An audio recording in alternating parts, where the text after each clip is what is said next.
Alright, today on the table I have the Xde and the Shield 2.0. You will see a price split of about $43, the Xde being about $43 more than the Shield. Size, even without a magazine in it, the Shield is a shorter firearm. The Shield also is not as long. Now the width, the actual frame and the slide, they're about the same, but because the Xde has these extra controls on it, it is a fatter firearm.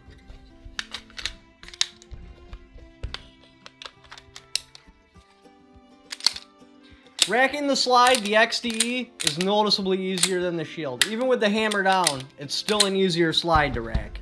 The Shield is kind of tough. Magazine release on the Shield, easy to do, goes in, gets a little bit sticky, not too bad. The Xde goes in very clean. At the end you get a hard lock, locks in very nicely. The Xde is easier to put in the magazine, but without having both firearms right next to each other at the exact same time, you'll probably never notice a difference. Now this particular model of Shield does not have an external safety. You can actually order these in a pile of options and different calibers. You can order it with a safety, without a safety. You can order it in 40, 45. You can order them with night sights. The Xde comes in the Xde. But this is hammer fired, so you have your decocker, so it's a double single. So you can run with the hammer back on safety. You can run with the hammer down off of safety, so then you'll have a really hard trigger pull so you don't have to worry about accidentally firing it, and then after your first round, very light, easy to go. Or you can run with the hammer back on safety. The Shield has a hole drilled in it so you can see if there's brass in it. The Xde has a loaded flag.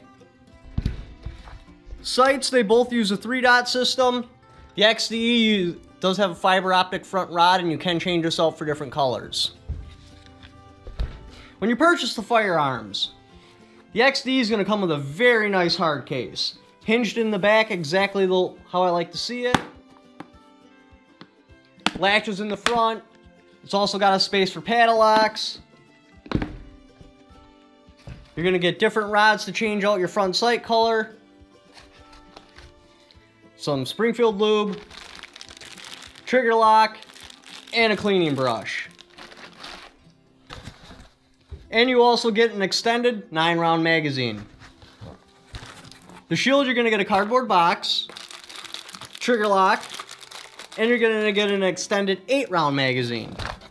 The magazines themselves, the Xde, you do get some nicer mags. These look chrome plated.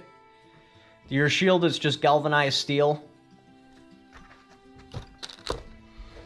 The overall look of the firearm, they both look pretty good. They really do. I like them both. I'm a hammer-fired person, so I lean more towards the Xde, but not because of the look, because it's hammer-fired. The grip, I don't really like either of them, but the Shield does seem to fit my hands a little bit better.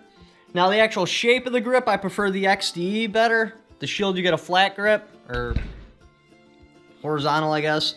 This has got a nice spot, and it just molds to my hands really good. Now, even without a magazine, I do get a full grip on the Xde. The Shield, with the 7-round magazine in it, I don't get a full grip. I can't even get my pinky to hook on the edge. It's just not long enough.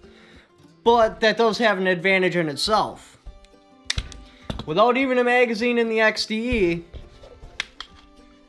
the Shield is still shorter, and I'm going to have 8 rounds. 7 in the mag, 1 in the pipe. Now say I ran the 8-round extended magazine on the Shield. It's just barely taller than the Xde, giving me a total of 9-round capacity. Now the Xde does come with a higher capacity extended mag. This is what is it? 9-round, so with 1 in the pipe you're going to have 10 rounds complete, or total. Now, the Xde does have an accessory rail, so if, say, your flashlight you keep on you, it's an actual weapon light, if you have to use it, you can just attach it on the firearm, get your normal 2-handed grip, and actuate it with your trigger finger. Unfortunately, the Shield does not have an accessory rail. So your weapon mounted light is just gonna probably be like, you know, a mini mag light or whatever. So then you're gonna have to do one of these, which is insanely hard to maintain. After a few seconds, your arm fatigues and it turns into this. Totally kills the whole stance.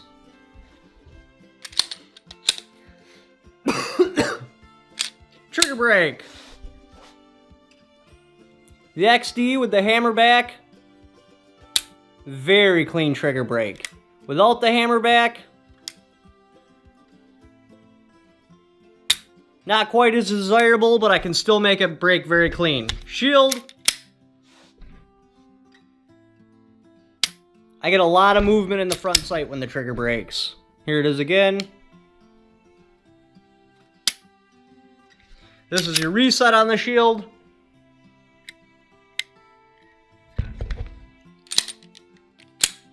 This is your reset on the Xde. I do prefer the Xde's trigger pull, hands down, compared to the Shield. Takedown of the firearm is pretty similar on both of them. Eject your magazine, lock the slide to the rear, flip your takedown lever. Comes apart. Same with the Xde. Flip your takedown lever, comes apart. Very easy to field strip and clean both the firearms. The slide release, it's very difficult to hit on the Shield. I mean, it takes a lot of force to push that down. Xde, very user friendly. Just a quick swipe with the thumb, comes right down. So you're probably wondering, you know, what would I pick? The Xde or the Shield? Actually, you know, they both have some serious advantages. The fact that you can fit 8 rounds in this and still be smaller than this without even a magazine makes this really nice. Plus, this is a lighter firearm, so it is going to carry a little bit better. I also like the Xde because it's got the accessory rail, it's hammer fired, so you get a very nice trigger brake, and the trigger on this isn't so good. Yes, this is going to work just fine in concealed carry situations, hitting a human-sized silhouette target, even out to probably like 15-20 yards, I wouldn't have an issue. Now, if I wanted to shrink that target up and go, you know, shoot him in the eye, or, you know, like shoot a squirrel off my bird feeder, the Xde is going to do better, just brakes cleaner, so I'm going to get more precise shots. So really, it's a decision you got to make for yourself. I don't know which is overall a better firearm, so I will run a poll. Vote for the one you like the best. Thank you for watching. Don't forget to subscribe.